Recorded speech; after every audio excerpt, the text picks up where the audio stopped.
Welcome to the Political Matrix News. Politics, people, local, regional, national news. Political Matrix News keeps you informed. We have the sources, we have the truth from inside the Political Matrix.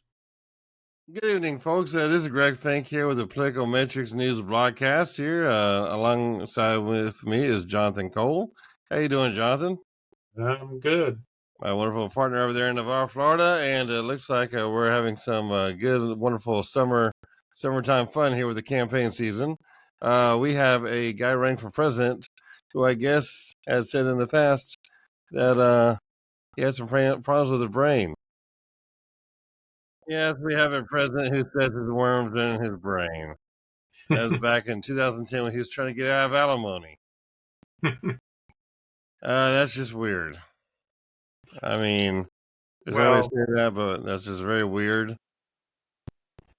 And this is the stoic RFK Jr. I don't know that I've ever seen him smile. Maybe back in the 70s. I saw him smile on Bill Maher a couple of weeks ago. Okay. And he was laughing about how Bill Maher was wrong about him. And he really was the go-to for a lot of things. And actually, a lot of people had it wrong about him. He's really a very centrist kind of guy. And so, I think he's not really against vaccines. He also said that he was just against vaccines that didn't work. Yeah, it was a little more than time. His entire time has been talking about vaccines. Basically, according to him, hardly any vaccines work.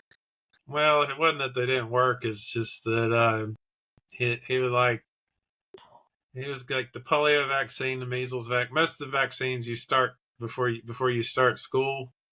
There's like a 2 or 3% chance if you use it, you get autism. Right. As compared to the 80% chance if you don't use it, you get polio and measles and all the other childhood diseases that, I can't remember who now, but someone made a very good point back at that when it was at its height. Like, go to any cemetery in the country and look around, and you'll see prior to the early 50s, a lot of very young children's graves. And then after that, they kind of diminish pretty much. Why is that? Childhood vaccines. So, right. The whole idea here is that, he says that a worm that got into my brain and ate a portion of my brain and then died. So there's actually been talk for a while about his speech pattern. Sometimes he sounds lucid. Sometimes he sounds like something's wrong. So I think this is kind of what he's pointing to. There's something definitely wrong. But we're not sci-fi here. No, but what it is I thought of the Pink Floyd song first, but then I thought, so Worm is a house episode. No, Worm is his code name for all the heavy drugs he did in the 70s. Could be that, yeah. That's exactly what it. So he's saying he went on one of these foreign trips for the environment, picked up a parasite, and it damaged his brain. Right. And only that. And but like John Cleese and Monty Python and the Holy Grail now, got better. The entire idea here that the worm ate into his brain and then died just goes into another curious urban legend myth about RFK Jr. about basically where is he coming from? Where did he come from? He's running for, it's almost like the Perot thing. When Perot said that everybody's trying to assassinate his daughter's wedding, or the FBI were there ambushing his wedding and they're going to kill people or something, whatever. I forgot what it was. Some crazy talk that Perot did to basically say I'm bowing out without bowing out toward the end of the 92 election, whenever it was him and Bush Sr. and Bill Clinton. It's almost like these third party guys do so good and then they get all this pressure and they can't handle the pressure. and they start saying crackpot things like this. Granted, they both been accused of saying crackpot things for years before they said Yeah. this. In fact, this was said back in 2010, 14 years ago. But Well, I think too, it's interesting with him is what's the motivations? Because his entire family's turned against him. right. They're like, "What the hell are you doing?" You're not living up to Dad and Uncle's legacy here. Well, I think his motivation is that if Trump were out of the way, he probably could beat Biden. The way the NPRs are talking, the way they're growing, like we've talked about, you and I talked about earlier today, and we've talked about on other numerous shows, is that the NPA movement is marching, and they're marching quick, and they're I know, but fast, and I have expressed and, my viewpoint on that many times. and The a candy worst, name, if you can't win with that, you're not going to win. But like I right? said, the worst possibility for this country is a viable third party. Yeah, It's for the only reason is that every presidential election afterwards would be decided in the House of Representatives. right. The whole idea of majority wins will be thrown out the window. It'll all be plurality races, And there's a history and for that. John Quincy Adams, Andrew Jackson beat him in, was it 24? And then, but he didn't. But this was back before there were just two parties. It was, so the right. votes were pretty split. He didn't win the majority, so went to Congress. And they're like, we're not voting for this hillbilly bumpkin. We're voting for the guy we know. That's why we have the Electoral College. Well, I mean, but The it Electoral was College saved us from all that. but he became president, which he wasn't good at. He was actually very good at foreign policy. He was a good ambassador. He was Yeah, probably a good representative, but he was not a good president.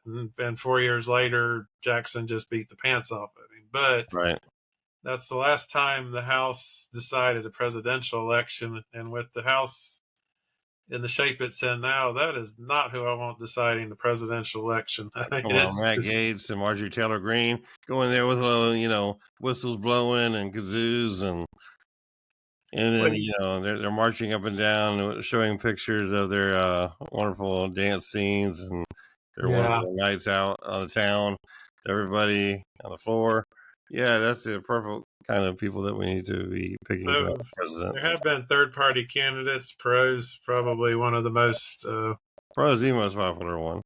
but no third party candidate has won electoral college votes since George Wallace in '68. Right. So that was kind of, he was wanting to influence the election by hopefully throwing it into the House, but Nixon won enough to win. Right. But you know, it's it's two broken parties, but it's still better than having chaos with three or more. It is. Uh, And as broken as they are, they're not irreparable. Everybody has written both parties off numerous times over the last 2 decades. yeah, well, Since the 90s. we'll get into that in the next segment too, about how maybe Johnson and Hakeem Jeffries are working on a trend. Right. But I like governing. yeah, but What a I thought. also see it happens a lot in the European democracies. Like they'll have 12 different parties and in their whatever that their version of Congress is, and like their elections, they'll end up a party will have a majority, but they might only have 30% of the delegates, kind of Right. thing. We definitely don't want that either. No. With our Constitution, that we would be up a creek. Now, there's people on both sides that are fine with an autocracy, and I think that's why they like harping on the that the election system's broken. So let's just pick one powerful person and make him the king. Right. I think Uh, both parts of the aisle are okay with a king or a monarch type as of long as government. that was one of the exit polls, I think Iowa. We're Yeah. fine with our guy being an autocrat as long as it's our guy. Yes.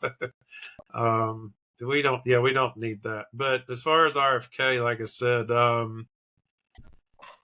he came from a good set of genetics. I just Yeah. don't, don't know what the heck he's doing. And the reason why we're bringing it up tonight is we just think that people need to know that, in case you haven't missed it in the media, that a worm was living in his head. Yeah. A worm died. And Pink Floyd prophesied it 40 years earlier. Yes, and this is all done during a court case where he was trying to avoid paying alimony, I'm assuming, or any type of support of any kind to his then ex-wife, because he thought that might be wrong. And so, But who knows? again, if you're going to run for office, you've got to look inside your closet and Yeah, you got to realize all these things are going to come out to get you. I mean, I have no idea. We've been working on so many campaigns. You and I combined, with our company combined, has well over 100 some odd years of experience in campaign work, and all the skeletons in the closets that we have seen people dig out. I'm like, no, you can't play with that one. You can't play with that one either. I mean, it's like, why are you even thinking about running? I think we've probably, in the last 5 or 10 years, I talked to more people out of running than running. And well, it's like 2 years ago, we had a candidate. He had to step aside. It wasn't for that. He had issues, family issues that were more important. But right, within 6 hours of him announcing he was going to run, the opposition had dug up a Facebook post from 12 years prior where he agreed with Obama on something. right, exactly. And it's like, oh yeah, he's a rhino, blah blah blah, and it's like he was just so amazed, and I'm like, this is the world we live The way in. it is. Yep. I For the mean, just internet. be glad that this is the best they could do. Right. But yeah, it's been a while since we've had a third party candidate that could possibly garner this level of vote. So it's going to be interesting. It will But be. this is typical. Weird stuff comes out, and we talked about Mitt Romney's father back in '68. He actually won the New Hampshire primary against Nixon, and then he had that outburst comment about something about space aliens talking to Right. him, something, and then he was gone. So it's not uncommon. Yeah. Or what was it? We'll see what RFK's polling numbers look like next week. Yeah. A week after this came out. Yeah. And so, okay, well, we're going to go ahead and cut it off here real quick for this segment here of the Political Matrix News broadcast. And we'll be right back. We're going to be talking a little bit more about Marjorie Taylor Greene and her ability to whip votes in the Congress or not. I'll talk to you later. Bye-bye.